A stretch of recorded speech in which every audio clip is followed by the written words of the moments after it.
Noah's Ark.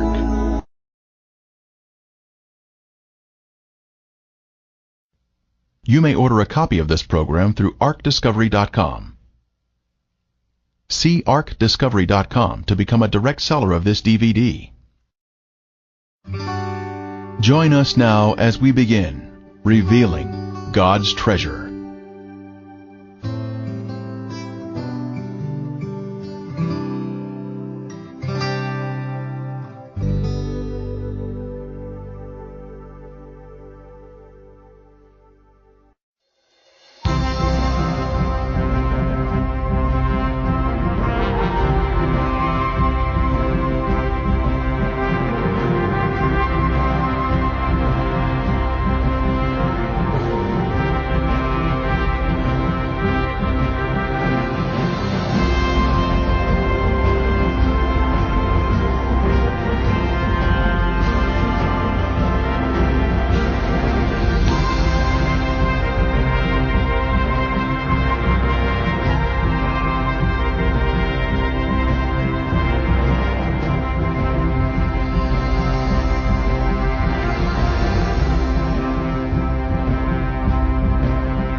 Noah's Ark.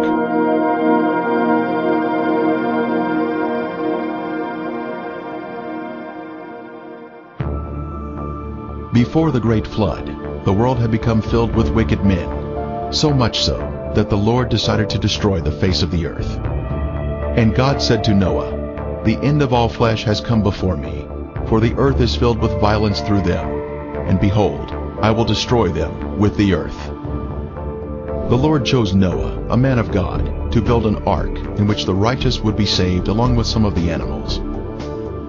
Noah preached of conversion and repentance for 120 years, but only 8 people gave their hearts to the Lord and entered the ark. The rain came, and the people sought the safety of higher ground or the ark itself, but the angel of the Lord had closed the door of the ark, and it could not be opened. Probation had closed. It was too late. Death and destruction covered the earth. The thoughts of man were evil continually. God extended an invitation, but it was not accepted. This was a judgment of man. All the fountains of the great deep were broken up, and the windows of heaven were opened, and the rain was on the earth 40 days and 40 nights. So he destroyed all living things which were on the face of the ground.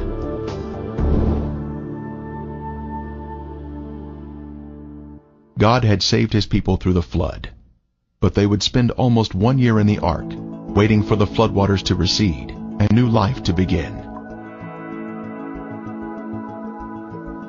Noah and his family were anxious to leave the ark. Finally, Noah knew it was safe to leave. He offered a sacrifice to the Lord, and the Lord placed a bow of promise in the sky that he would never again destroy the earth with a flood. The Bible tells us where the ark of Noah came to rest. The ark rested upon the mountains of Ararat. But what is Ararat? The name Ararat, as it appears in the Bible, is the Hebrew equivalent of Urartu, ancient country of Southwest Asia, mentioned in Assyrian sources from the early 13th century BC. This area included parts of eastern Turkey, Armenia, and Iran. Moses was not speaking of a specific mountain when writing Genesis. He was speaking of a country, Urartu. So the Bible was saying the ark came to rest in the mountains of the country of Urartu. In eastern Turkey, across the valley from Mount Ararat, is the site we will be visiting. This area was first photographed in an aerial survey conducted in 1959 by Francis Gary Powers. Later, Turkish Lieutenant Duripanar spotted the boat-shaped object in these photographs. So in 1960, a group from the United States journeyed to the site, but they prematurely concluded it was just a natural formation. That same year, Life magazine featured photos of the site. Is there a historical record from ancient civilizations of Noah's Ark existing? Berosus the Chaldean wrote, "It is said there is still some part of the ship in Armenia, at the mountain of the Chaldeans, and some people carry off pieces of the bitumen, which they take away, and use chiefly as amulets, for the averting of mischiefs." Today, we can look at a map of Turkey, and see this site listed as Nuhun Gemisi, or Noah's Big Boat. Making the trip to the site, we landed next to the very large Lake Von, which once hosted the ancient capital of Urartu named Tushpa, located along its shore. Heading out through the countryside, we see an extinct volcano.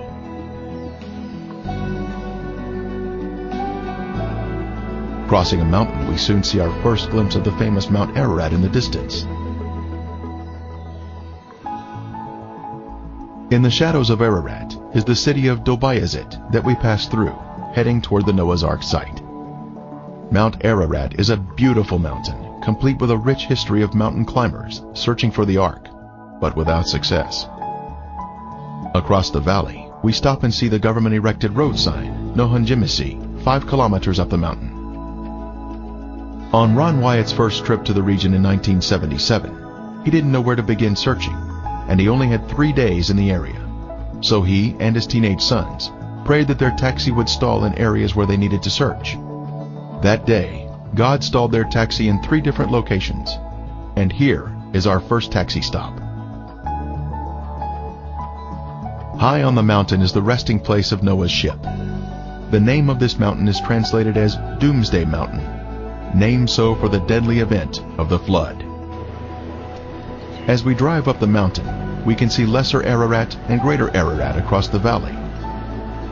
Both are post-flood volcanic mountains that were not even here during the flood, and they would be the last place one should search for the Ark. We finally made it to the Ark. Looking at it from the stern, or rear, one can see the boat-shaped outline of the Ark. It has a rounded stern and a pointed bow or front. The symmetrical shape indicates that it is a man-made structure. Ron Wyatt made 24 trips out here to conduct tests and do research at this boat-shaped formation. Photos taken at different times of the year have brought out different features of the boat. There was so much convincing evidence uncovered at the site that the Turkish government declared this area to be Noah's Ark National Park, and yet today, the world is unaware of this amazing discovery.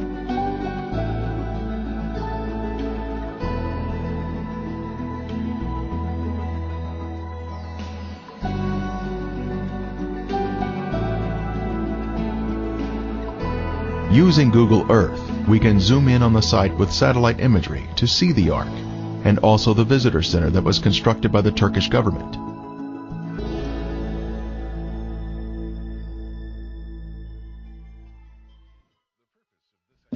It was on June 21st, 1987, that a ceremony was held on the mountain to commemorate the site as Noah's Ark National Park. Dignitaries from around the country assembled to break bread and celebrate this wonderful find.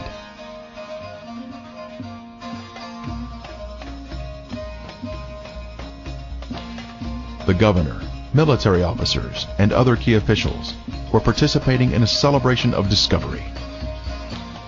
Ron Wyatt was a special guest because of the extensive work that he had accomplished at the site. The visitor center would welcome guests from around the world to gaze upon the Ark. As concrete was placed in the foundation by the governor and by Ron Wyatt, excitement was in the air. This was a monument to the mortal remains of Noah's Ark.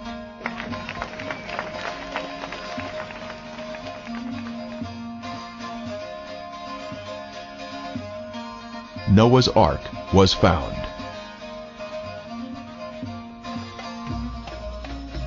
The next day, an article appeared in Turkey's largest newspaper announcing Noah's big boat, open for tourism.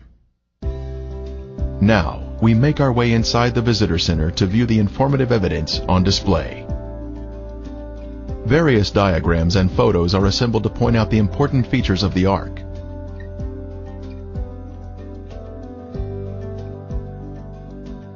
Specimens from the Ark are also on display, including petrified wood and sea fossils from the area, which indicate this mountain is water-laid rock.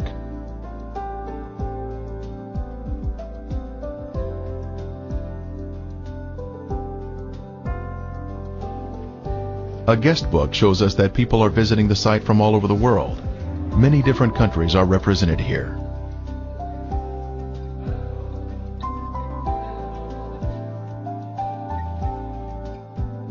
Hasan Ozer has worked in the visitor center since it opened. He has lived his entire life in a village here on the mountain, just above the Ark, and has a great deal of history associated with the Ark. His photo appeared in a Knoxville, Tennessee newspaper, so our team brought him a laminated copy for his own. Hasan now tells us some interesting history about the Ark formation. Tabii zaten biz gördük, biz de rivayete söyledik. Bunun gemisi var ya, 1948 senesinde gece bir kayma deprem oldu. Sabahleyin baktık, her taraf gitmiş. Bunun gemisi bir ada gücüne kalmıştır. Her akşam üzerine bir elektrik lambası gibi ışık yanardı. Bilmece?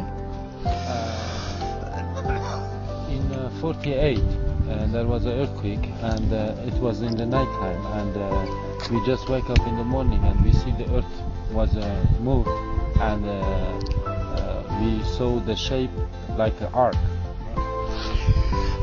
De ki 1960 yıllarında Türk Hava Kuvvetleri'ne böyle bir pilot tarafından bunun fotoğrafı çekiyor. Gidiyor Ankara'ya. 1960 yıllarında. 60 yıllarında. Söyle. Also, after that time, there was a light we could see in the night time in the up on the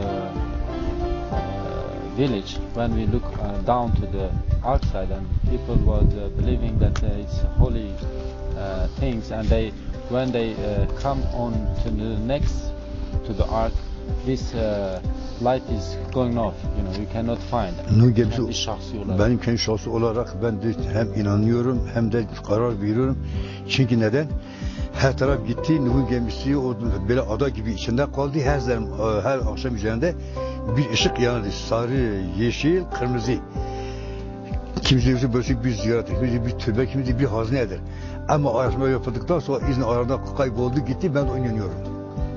Söyle bir daha var. Söyle, onu söyle. He say that if in my personal thinking is well, I see after this earthquake there is a shape like an ark, and also there was a light which is colored light, green, yellow, and reddish lights we saw there, and lots of people were in the village. They were saying that's the holy place. Somebody says there is some gold, we should go dig it up and stuff like this. They say especially when you come next to it, it's going off. The light you cannot see anymore.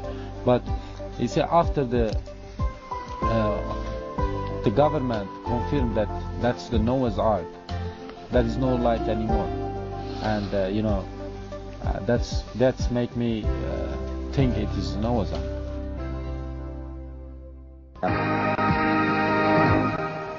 Do you believe Noah's Ark actually existed? Could the legend that sounds like a fairy tale really become proven fact? Well, the search has been going on since biblical times. And in a moment, you're going to meet some people who are positive they have found the Ark. Now, we know such claims have been made before. But a few months ago, these people came to 2020 with some new and intriguing scientific findings. We followed them to the mountains of eastern Turkey. And what you'll see is a bizarre adventure with a host of unlikely characters. Tom Gerald's story takes many twists and turns. That's the seductive beauty that brings them here, snow-capped Mount Ararat. The explorers looked for the Ark there since that's the highest point around here. And as the flood waters receded, presumably that's where it would have landed. But the Bible describes the mountains of Ararat, mountains plural. Is it possible that the ark came to rest on one of the smaller sister mountains to Ararat? The boat-shaped site was first found and photographed by a Turkish army captain back in 1959. It was quickly explored and dismissed as a freak of nature. But Wyatt, an amateur archaeologist, rekindled interest in it a few years ago. He brought in Dave Fassel, a marine salvage expert, to assess it. The Doomsday Mountain team brought in some high technology to explore the oldest legend of man. They began scanning their site with a molecular frequency generator. It's a device used by surgeons to pinpoint cancer tumors, and it's been used by Fassel to locate underwater treasure. This time, the molecular frequency generator began to pick up a unique pattern of iron lines beneath the earth. Okay, bring that one up. They began placing ribbons along those lines. The finished shape, outlined by the ribbons, was that of a huge ship, the approximate length and width of Noah's Ark, as described in the Bible. The fascinating field of ribbons soon attracted higher academic interest. That looks like iron. Okay. Dr. John Baumgartner, a physicist with Los Alamos Laboratories, sent samples back to the lab for analysis and confirmed that the metal they were tracing with the ribbons was indeed iron. With the width and the length known, the only remaining question was depth. By locating the depth of the hull, they could determine if the boat-shaped object had the cargo capacity described in the biblical ark. To resolve this final issue, Wyatt and Fassel brought geologist Tom Finner to Turkey with his company's heavy-duty subsurface radar equipment. Gear like this located the black box cockpit recorder on the floor of the frozen Potomac River after the Air Florida crash. Suppose this rock were a foot or 2 feet underground. Would it give you a reading as to where that was? Could you locate it? Yes, we could. Is it possible that there will be a moment at which you'll say, this is a man-made object? The symmetry of the feature suggests it's about. I hope to prove that the underground structure is in fact that of a boat.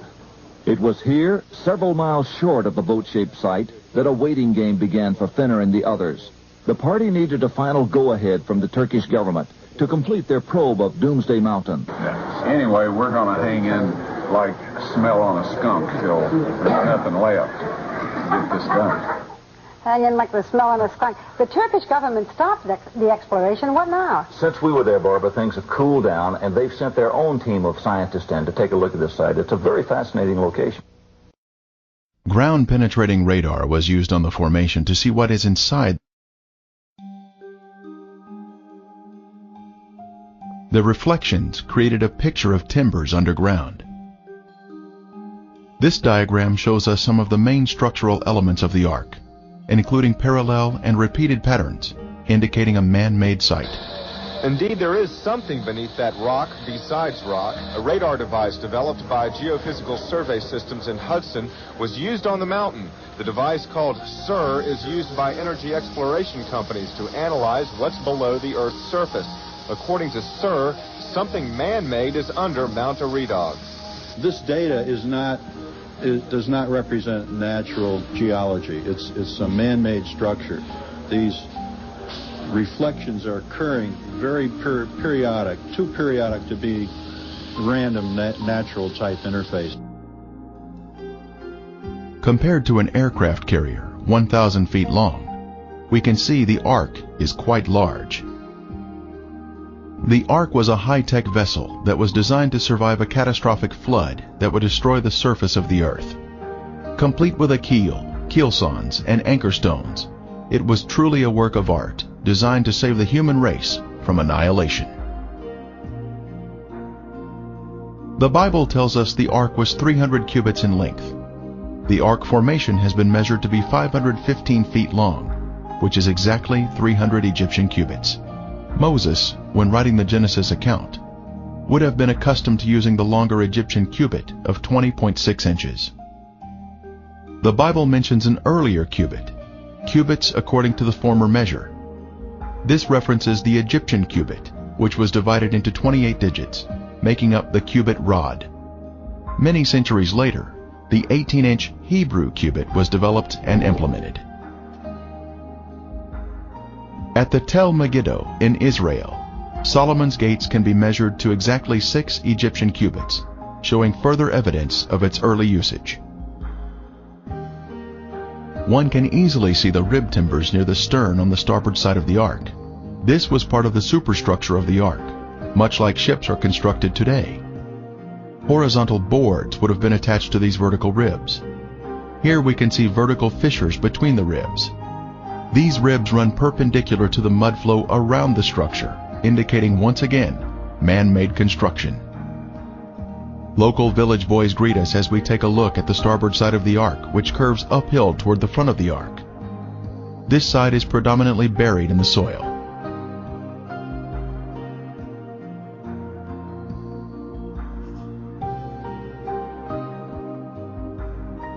The outside of the bow, or front, is just before us, and then we scan down the starboard side to see the top of the rib timbers.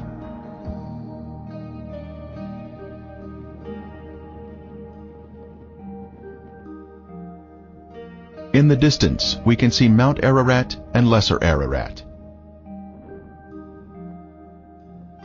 We now pan over to the port side of the Ark near the stern. This side is less preserved, but we can see one large rib timber standing at attention. It has been beautifully preserved and has retained the curvature of the hull. From here we look toward the front of the Ark, and we can see a large hole which was blown open in 1960. When the first group came here from the United States to inspect the site.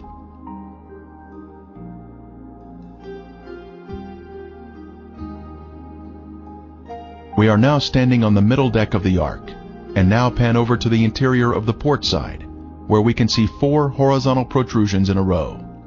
They are arranged in a regular pattern, indicating man-made construction. These would have been horizontal deck support timbers, extending toward the middle of the deck. At the stern, we can see the symmetrical shape of the boat, including the center mound, where the decks have collapsed, one on top of another.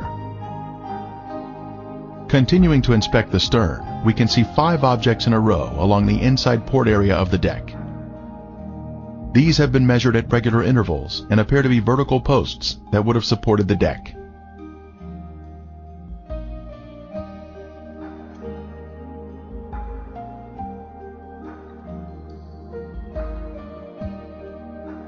The Ark originally came to rest higher on the mountain, but was pulled down to its current location amidst a lava or mud flow, which impaled it on this rock outcropping. Ron Wyatt was operating his ground-penetrating equipment before Turkish authorities when he spotted an object just below the surface. What they found was this beautiful deck timber. It was tested at Galbraith Labs for organic carbon. The level of organic carbon was extremely high, thus proving this object was once living matter, consistent with wood.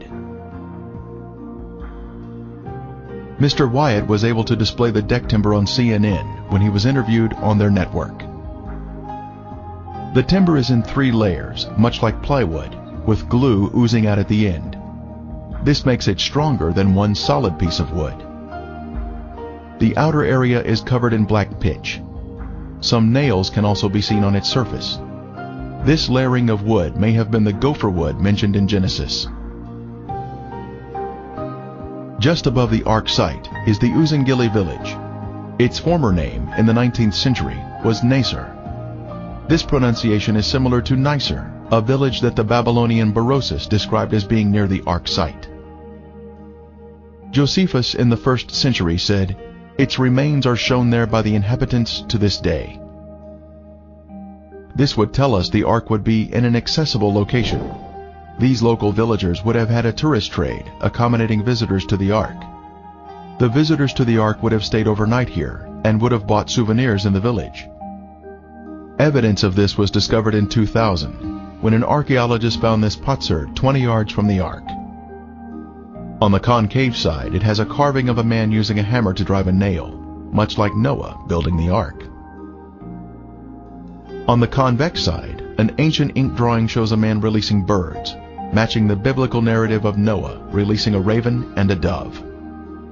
This is just another piece of amazing evidence found here at the Ark site. Using radar equipment, Ron Wyatt discovered an open cavity on the starboard side of the Ark.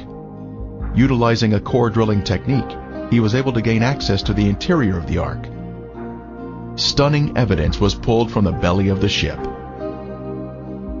Using an improvised long rake device, petrified animal dung was extracted from the hull.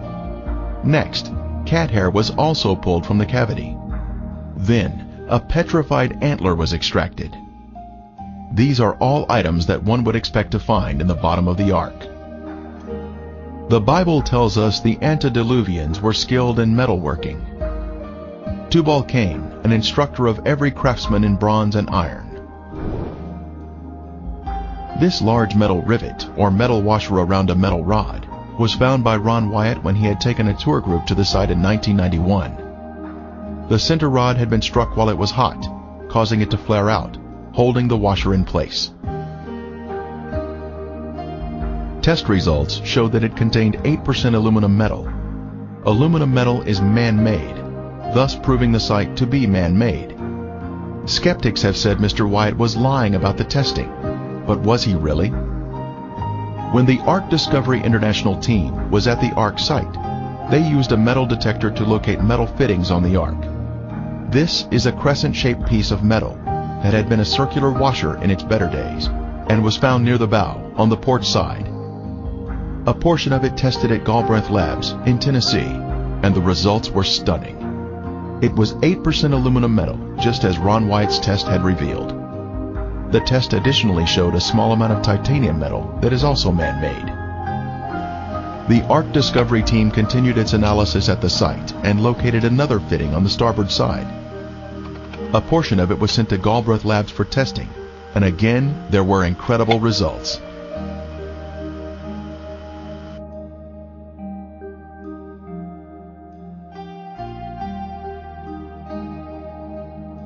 It contained 8% aluminum metal, 1.3% titanium metal, plus 3.8% magnesium metal, all indicative of the Ark formation being a man-made structure.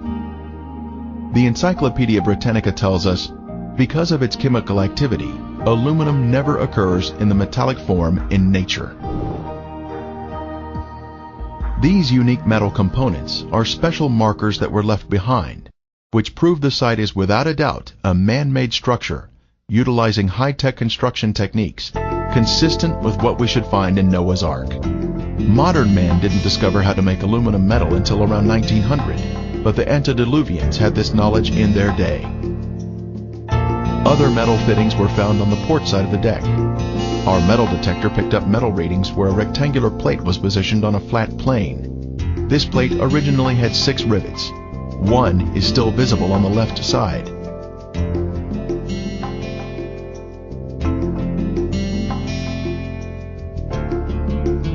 Other metal fittings can be seen around the Ark in various locations. The metal fittings have different colors from the surrounding material, making it easier to locate them at the site. On the outer portion of the Ark, at a higher level, we were able to see this object that appears to be a metal cap on top of a vertical post.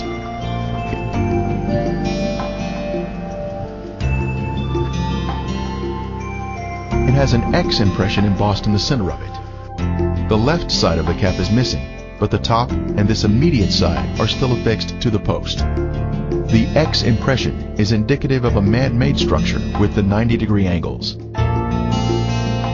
Our second taxi stop is the village of Kazan, where large anchor stones can be found that once hung from the rear of the Ark. Just down the valley from Noah's Ark, we come to the village of Kazan, where portions of the Ark's directional system were released, thus allowing the Ark to float more freely. This village was known as the Place of the 8, named so for the 8 survivors of the flood. This is the first area that Noah and his family lived after the flood. The large anchor stones were hung from the rear of the Ark to keep the rear facing oncoming waves. It created a type of resistance in the water, allowing the rounded rear of the Ark to fend off powerful waves that would critically damage the Ark if struck broadside. This is our first anchor stone. Measuring 11 feet in height, with 4 feet embedded in the ground, it is actually the largest and most beautiful anchor stone found to date. A tapered hole was drilled into the top of each anchor stone, a 5-inch opening on one side and a 7-inch opening on the other, allowing a rope to be pulled through and a knot tied. It was designed to be lifted while in the water, when it would weigh less, thereby preventing the top from breaking off. The most striking feature is the crosses that have been carved on the anchor stone. Early Christians came through this area and recognized these objects as biblical items from the Ark. They carved crosses on these anchor stones, representing Noah and his family. The largest cross here represents Noah and is of the Crusader style. The diamond shape with a cross above was Nimrod's sign when he was alive. The diamond represents the ark that he took credit for. Then the vertical line is the pathway to heaven, with the crossbar representing heaven. The Egyptians had an adaptation of this symbol called the Ankh. Smaller anchor stones or drogue stones can be found near the Mediterranean. This is one of the largest you will ever see outside the Noah's Ark area. The next anchor stone is partially buried in the ground with 5 crosses. The largest cross represents Noah. The next smallest, Mrs. Noah. Then the 3 smallest are the sons of Noah. At the bottom is a possible image of the Tower of Babel, which was built around 200 years after the flood by Nimrod and his rebellious followers. This particular stone has 7 crosses, with the 8th having been removed at some point in time.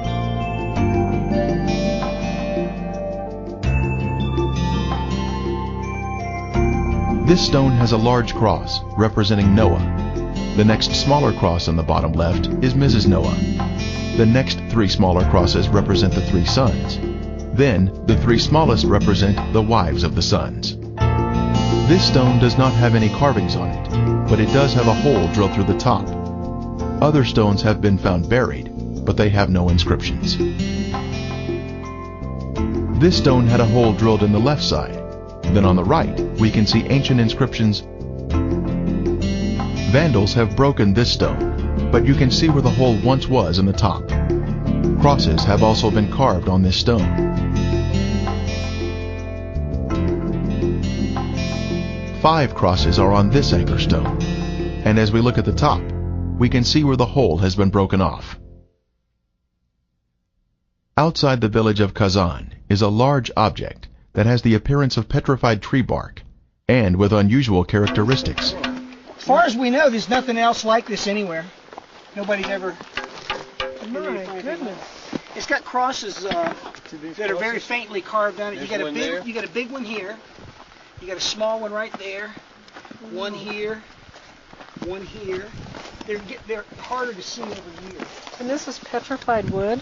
Well, it looks like Ron said he thought it was petrified tree bark. Right. If you look at the... You ever see... It looks like a little bit like pine bark. It sounds like metal.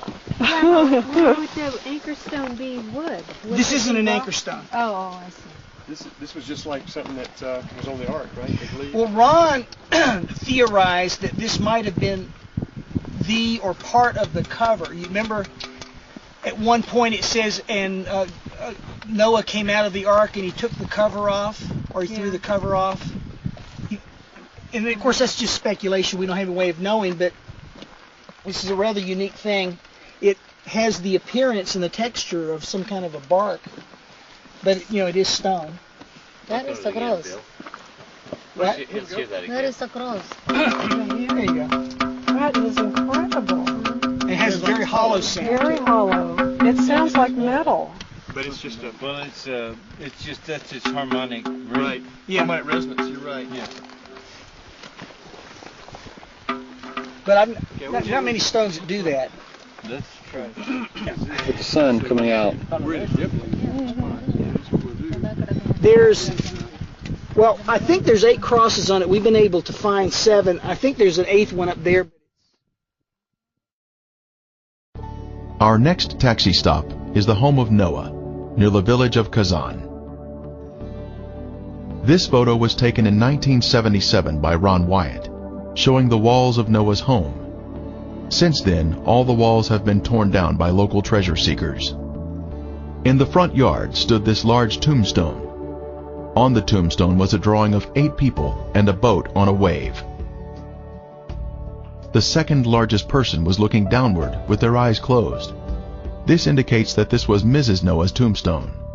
After Mr. Wyatt showed this to someone, That person later hired others to exhume Mrs. Noah's 18-foot sarcophagus. Its depression in the ground is still visible today. Her jewelry was later sold on the black market for millions of dollars. Extending out from Noah's house are these ancient stone fences for containing animals. In Genesis, we are told that Noah practiced husbandry. In this case, we can see signs of animal husbandry. Some fences are more prominent than others, but they are all in straight lines. Uphill, behind Noah's home, is this large altar that he would have used to sacrifice animals to the Lord. It is approximately 10 feet in diameter and has a cube-like shape.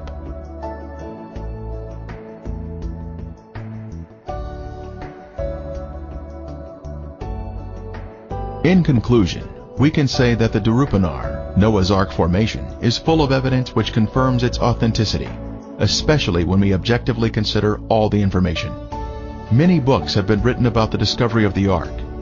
It has been featured in many newspapers and television programs, but most of the world is not aware of this beautiful discovery, which refutes evolution and proves the Bible to be truth. In God's timing, He will reveal this to all mankind.